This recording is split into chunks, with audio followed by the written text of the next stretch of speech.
Hiding my sister's doll. अच्छा, गुड़ियाएं छुपाने वाला काम आप करती हैं। हाँ, क्योंकि बचपन में ना वैसे तो हम दोनों को ना डॉल्स बहुत अच्छी लगती थी, बट मैं अपनी डॉल्स ना थोड़ी सी संभाल के रखती थी। फिर जो मेरी डॉल्स थी, मतलब इसके पास अपनी थी, मेरे पास अपनी थी, बट ये अपनी डॉल्स से भी खेलती थी, मेरी डॉल्स से भी खेलती थी। और मैं बड़ी होती जा रही थी तो मामा ने कहा था कि बहन को दे दो डॉल्स।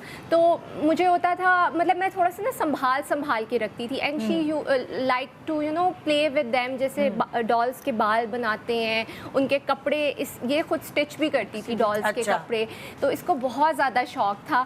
तो मुझे होता था कि ये सारी डॉल्स ख़राब हो जाएंगी तो मैं छुपा देती होती थी समटाइम्स। तो फिर ये मतलब ढूंढती होती थी कि कहाँ है, थोड़ा सा रोती भी होती थी कि मेरी डॉल्स सारी कहाँ चली गई। मैं सारी एक साथ छुपा देती थी।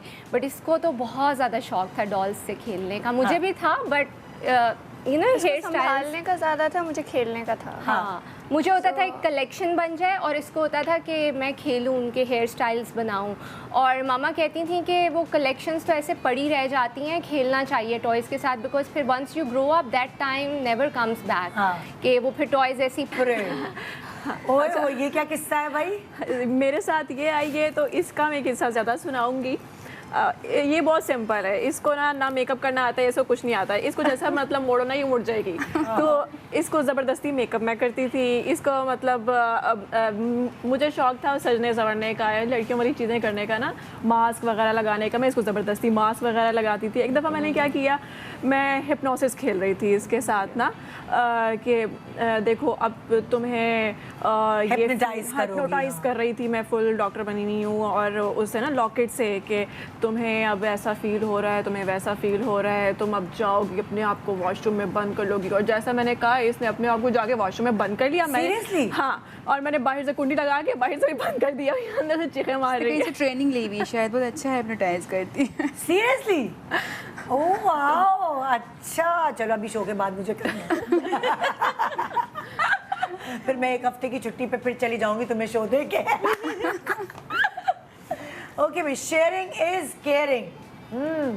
शेयरिंग इज केयरिंग का वाकया ये है कि ये जब हम छोटे थे तो दोनों के लिए बराबर से कुछ भी स्नैक्स या कुछ भी आए, कोई भी चीज़, तो उस वक्त ये जल्दी जल्दी हड़प कर जाती थी। और उसके बाद आए, अब मेरा नाम उसामा है तो तोतली है, पामा पामा, चलो मिल मिल के खाएंगे, क्योंकि शेयरिंग इज केयरिंग। ये तो जब से ये दुआ दें, जब से मैदे वाला सीन हुआ है, तब से मेरा खाना रुक गया, वरना अब तक मैं इसका खा लेती थी। ये तो जब से ये दुआ दें, जब से मैदे वाला सीन हुआ है, तब से मेरा खाना रुक गया, वरना अब तक मैं इसका खा लेती थी। फ्रिज में से मेरे घर में कोई भी चीज़ चोरी हुई, मेरी माँ को 100% पता था कि मैंने चुरा के खाया है, क्योंकि वो कहती थी कोई दूसरा तीसरा हो ही नहीं सकता, मुझे पता मेरी औलाद है, इसी ने खाया है। और मैं सबके सोने का वाकई इंतजार करती थी, जब सब सो जाएंगे तो मैं खा लूँगी। और स्पेशली मीठा मुझसे नहीं छूटता, और मैं बहुत शौकीन हूँ मीठे की। तो ये ज़रा संभाल के अपने टॉयज़ भी रखता था, अपनी चीज़ें भी रखता था। ये ज़रा ठहराओ इसमें कि ज़रा लिमिटेड अंदाज में खाता है। इसी तरह से केयर कर अपनी चीज़ें।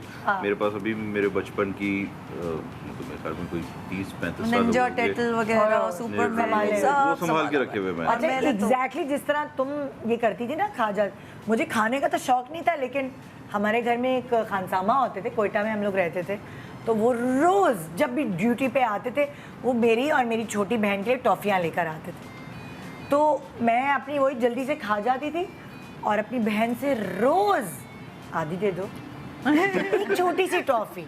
मैं वो भूलती नहीं हूँ बचपन। उस वक्त मेरी एज खाली 5 या 6 साल होगी, लेकिन आपको बचपन की कुछ चीज़ें होती हैं जो याद रह जाती हैं। तो वो आज भी मुझे ताने देती है कि तुम मेरी रोज़ आधी टॉफ़ी खाती थी, और डेली मैं उससे मतलब मिनते करके आधी लेती थी मैं अपनी खाने के। हमारे घर में जब गेस्ट आने होते थे तो मामा मेरी पहले 2 दिन पहले से काउंसलिंग शुरू करती थी, बेटा माँ वो मेहमानों के सामने तुमने ये चीज़ नहीं करनी चाहिए, क्योंकि मैं उठा के, मैंने क्या हरकत की थी, ये हरकत करी इसने कि हमारे खालू खाला और लोग तो बहुत दुबई से मेहमान आए थे, जो गेस्ट मामा, हाथ में एक इस हाथ में बिस्किट और एक इस हाथ में बिस्किट, ये वहीं पर आई है पार्किंग लॉट में। मामा आपने कहा था ना सबके सामने नहीं करना, तो ये उसामा के लिए उठा लिए मैंने, और ये मैंने अपने लिए ले लिया। आपने कहा था ना मेहमानों के आगे नहीं। और वो तो मामा, अरे बेटा क्या कर रही हो तुम, इतनी एम्बैरेसमेंट हो जाती है ना। अब मुझे समझ आती है, जब मेरे बच्चे ऐसे करते हैं तो मुझे अपनी माँ का दुख समझ आता है। और मेरे बच्चे मुझे किस तरह एम्बैरेस करते। हमें कोई आइसक्रीम खिलाने लेकर गए हम जब टूर पे गए हुए थे, तो अब बालाज ही हैं, बाकी तो शुक्र नहीं करते बालाज